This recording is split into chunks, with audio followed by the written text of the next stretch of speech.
अगर आपके बच्चे को चेस्ट इन्फेक्शन या खांसी है और नाक कान गले का इन्फेक्शन है तो ये वीडियो आपके लिए बहुत हेल्पफुल हो सकती है, क्योंकि आज की इस वीडियो में मैं रिव्यू करूंगा पाकिस्तान में बहुत ज़्यादा इस्तेमाल होने वाली मेडिसन कैलामॉक्स सिरप के बारे में कि ये मेडिसन किन किन बीमारियों में यूज़ किया जा रहा होता है, बच्चों में इसकी सही डोज़ क्या है और इसके इस्तेमाल से क्या क्या साइड इफ़ेक्ट्स हो सकते हैं और किन लोगों में ये मेडिसन इस्तेमाल नहीं करनी चाहिए। अस्सलाम वालेकुम फ्रेंड्स, मैं हूं आशिक हुसैन और आप देख रहे हैं मेरा यूट्यूब चैनल आशिक मेडिसन इन्फो।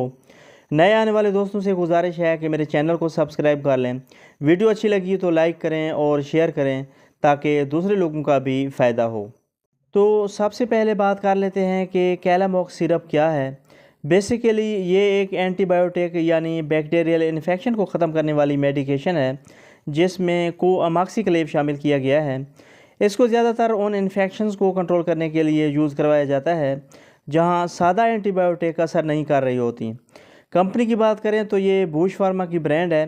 प्राइस की बात करें तो ये 211 रुपीज़ में 90 ml की पैकिंग में मार्केट में दस्तयाब है। इसके अलावा अगर इसकी मार्केट में अवेलेबिलिटी की बात करें तो ये कैलामॉक्स प्लेन सिरप के अलावा Calamox DS syrup, Calamox Duo syrup, Calamox drops, Calamox tablets और कैलामॉक्स इंजेक्शन फॉर्म में पाकिस्तानी मार्केट में अवेलेबल है। इसके अल्टरनेटिव में आगमेंटन सिरप, एमक्लेव सिरप और दूसरे ब्रांड शामिल हैं। अब बात कर लेते हैं कि कैलामॉक्स सिरप को किन किन बीमारियों में यूज़ किया जा रहा होता है। तो सबसे पहले नंबर पर है गले का इन्फेक्शन, यानी अगर आपके बच्चे को टॉन्सिल्स का इशू है और टॉन्सिल्स की वजह से गले में दर्द और सोजिश वगैरह है तो आप इस सिरप को यूज़ करवा सकते हैं। इसके बाद है कान का इन्फेक्शन, यानी अगर कान में कोई ज़ख़म है और ज़ख़म की वजह से पस वगैरह आ रही है तो इस सिरप का इस्तेमाल बहुत फ़ायदेमंद हो सकता है।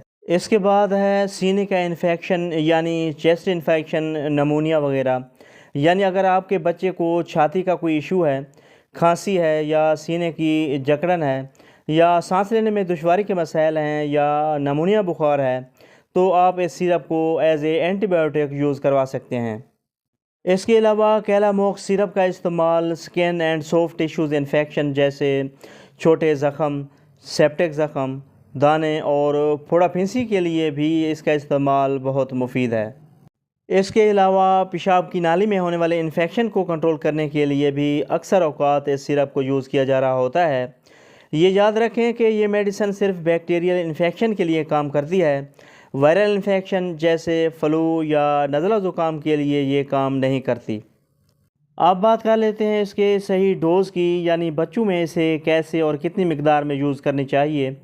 तो इसकी अमूमी खुराक बच्चे की उम्र, जिस्मानी वज़न और बीमारी की शिद्दत के मुताबिक डॉक्टर ही तजवीज़ कर सकता है। अलबत्ता 1 साल से ज़्यादा उम्र के बच्चों के लिए 1 चाय का चम्मच सुबह शाम, यानी दिन में 2 मरतबा या अपने डॉक्टर की हिदायत के मुताबिक इस्तेमाल करें। अब बात कर लेते हैं कि इसके इस्तेमाल से क्या क्या मुमकिन साइड इफ़ेक्ट्स हो सकते हैं। तो कॉमन साइड इफ़ेक्ट्स में उल्टी मतली का होना, दस्त यानी डायरिया का होना, पेट में दर्द का होना और इसके अलावा एलर्जी, रैश वगैरह हो जाना वगैरह शामिल हैं।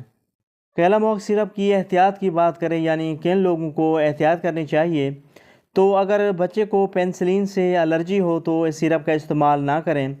जिगर के मरीज़ एहतियात से इसका यूज़ करें और अगर पहले से इस मेडिसिन से कोई रिएक्शन वगैरह हो चुका हो तो डॉक्टर को ज़रूर आगाह करें।